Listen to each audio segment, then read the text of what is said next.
जय हिंद दर्शकों, मैं हूं जितेंद्र दीक्षित स्टोरीज में आपका स्वागत है।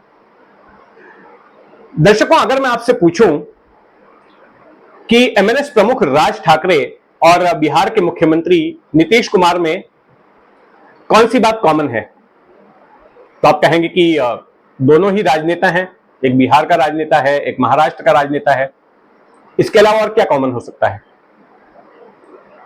इसके अलावा जो बात दोनों में कॉमन है वो ये है कि बीते एक डेढ़ दशक में प्रधानमंत्री नरेंद्र मोदी को लेकर दोनों का रवैया कभी नरम कभी गर्म रहा है, कभी दोस्ती का कभी दुश्मनी का। कभी दोनों प्रधानमंत्री मोदी की तारीफ करते हैं तो कभी उनके खिलाफ बोलते हैं। और यही कुछ हो रहा है इस वक्त महाराष्ट्र में। महाराष्ट्र में फिर एक बार नरेंद्र मोदी और राज ठाकरे साथ आए हैं। बीते शुक्रवार के दिन एक ज्वाइंट रैली आयोजित की गई महायुति की। एनडीए का जो छोटा संस्करण है महाराष्ट्र वाला, उसको यहां महायुति कहते हैं, जिसमें कि बीजेपी है, एकनाथ शिंदे वाली शिवसेना है, अजीत पवार वाली एनसीपी है और एमएनएस भी है।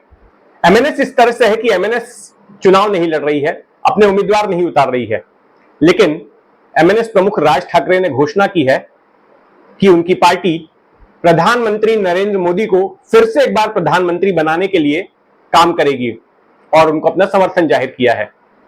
और एमएनएस की ओर से ही मध्य मुंबई के शिवाजी पार्क में एक रैली का आयोजन किया गया था, जिसमें कि प्रधानमंत्री नरेंद्र मोदी को आयोजित किया गया। दोनों एक साथ एक ही मंच पर नजर आए। जो लोग राज ठाकरे को फॉलो कर रहे हैं, उनकी सियासत को फॉलो कर रहे हैं, और खास करके 2019 में जिन्होंने राज ठाकरे के तेवर देखे, उनके लिए शिवाजी पार्क की यह तस्वीर एक विरोधाभासी तस्वीर पेश करती है। 2019 में राज ठाकरे क्या कर रहे थे? 2019 में यही राज ठाकरे मोदी मुक्त भारत की बात कर रहे थे,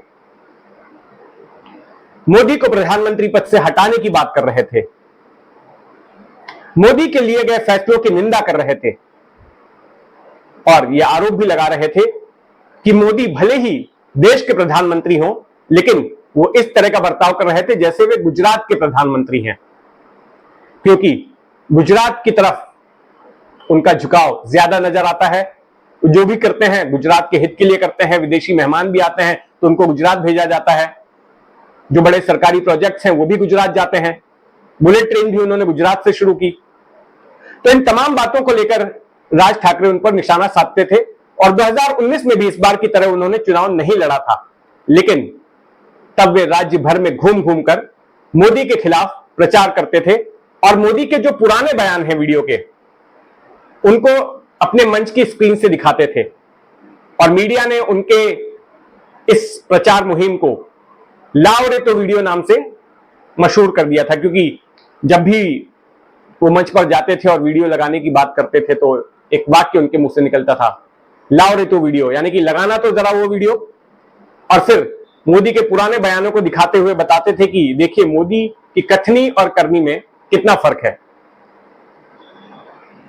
लेकिन फिर उसके बाद होता यह है कि एक दिन राज ठाकरे को ईडी का नोटिस आ जाता है। एक कोई पुराना मामला था जिसमें कि राज ठाकरे मनोहर जोशी के बेटे उन्मेष के साथ में पार्टनर थे। उस मामले को वापस से खोल दिया जाता है और फिर राज ठाकरे को सम्मन भेजा जाता है ईडी के दफ्तर में। राज ठाकरे वहां पर करीब 8-9 घंटे तक बिठाए जाते हैं, उनसे पूछताछ होती है और फिर उस पूछताछ के बाद से राज ठाकरे मोदी के खिलाफ बोलना बंद कर देते हैं।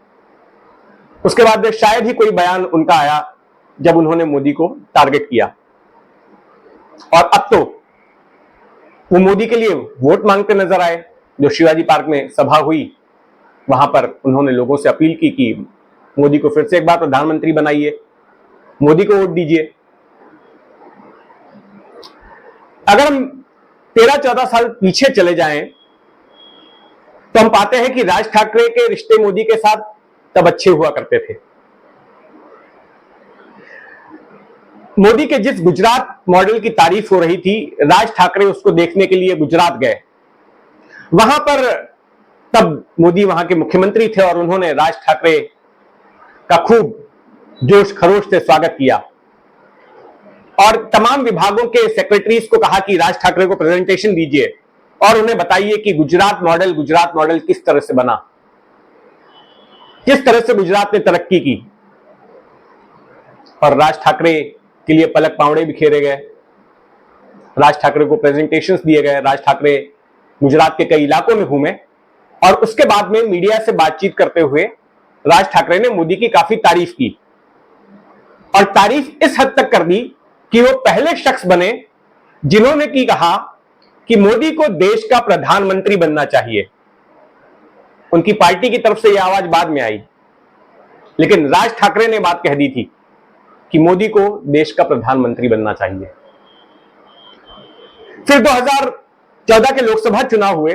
लोकसभा चुनाव में एमएनएस ने अपने उम्मीदवार उतारे, लेकिन वो उम्मीदवार उतारे सिर्फ शिवसेना के उम्मीदवारों के खिलाफ। शिवसेना और बीजेपी गठबंधन में चुनाव लड़ रही थी और चूंकि अदावत थी उनकी उद्धव ठाकरे के साथ में, उद्धव ठाकरे से अलग होकर उन्होंने अपनी पार्टी बनाई थी, इसलिए जहां जहां पर शिवसेना के उम्मीदवार थे वहां वहां राज ठाकरे ने अपने उम्मीदवार उतारे, लेकिन जहां पर भी बीजेपी के उम्मीदवार थे वहां राज ठाकरे ने अपने उम्मीदवार नहीं उतारे।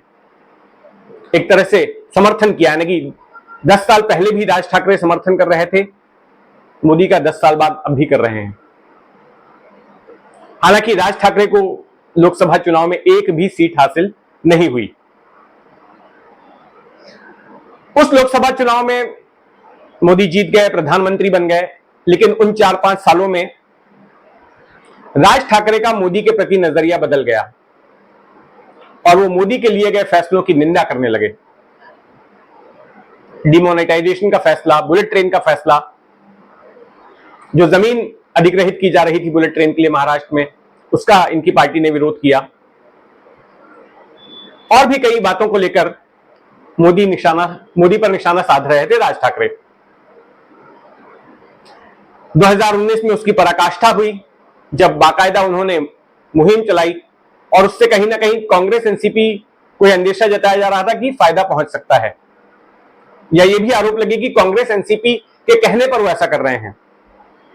हालांकि कांग्रेस एनसीपी को उसका फायदा नहीं हो पाया क्योंकि तब वंचित बहुजन आघाड़ी और एआईएमआईएम इन लोगों ने गठबंधन कर लिया था, इन दोनों पार्टियों ने, और इसकी वजह से कई सीटों पर कांग्रेस एनसीपी गठबंधन को नुकसान उठाना पड़ा और यह गठबंधन 5 सीटों से ज्यादा नहीं जीत पाया, जबकि शिवसेना बीजेपी गठबंधन को 41 सीटें मिली थी।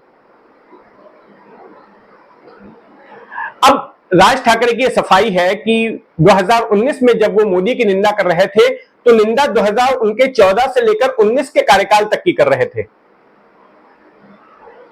लेकिन 2019 से लेकर 2024 तक मोदी के कार्यकाल में जो कुछ भी हुआ है इसके लिए अब वो उनकी तारीफ कर रहे हैं और उनकी खातिर वोट मांग रहे हैं। उनका कहना है कि आज राम मंदिर बन पाया तो मोदी की वजह से ही बन पाया। कश्मीर से अनुच्छेद 370 हटाई गई, उसमें भी मोदी का ही फैसला था, मोदी की वजह से यह मुमकिन हो पाया। तो इन तमाम कारणों से राज ठाकरे का कहना है कि वो मोदी का समर्थन कर रहे हैं। अब यहां पर सवाल यह उठता है कि राजनीति में देखिए, बिना कुछ फायदा हासिल किए कोई किसी के लिए कुछ करता नहीं, तो राज ठाकरे को क्या फायदा हासिल होने वाला है मोदी को इस तरह से समर्थन देकर? चलिए, हो सकता है कि वो मामला फिर से ना खुले उनके खिलाफ, लेकिन और क्या फायदा होगा? विधानसभा के चुनाव भी हैं 4 महीने बाद ही महाराष्ट्र में, और हो सकता है कि बीजेपी और एमएनएस के बीच किसी प्रकार का कोई गठबंधन हो और वो एमएनएस जो कि लगातार एक पार्टी जीतती, एक सीट जीतते आई है लगातार, 2014 में एक सीट जीती विधानसभा में, 2019 में एक सीट जीती विधानसभा में, तो शायद उसका आंकड़ा कुछ बढ़ जाए और सम्मानजनक आंकड़े हासिल हों। तो देखते हैं आगे क्या कुछ होता है महाराष्ट्र की राजनीति में। ये कहानी आपको दोस्तों कैसी लगी कमेंट बॉक्स में जरूर बताइएगा, मुझे आपकी राय का इंतजार रहेगा। और अगर आपने अब तक इस चैनल को सब्सक्राइब नहीं किया है तो सब्सक्राइब कर लें। जय हिंद।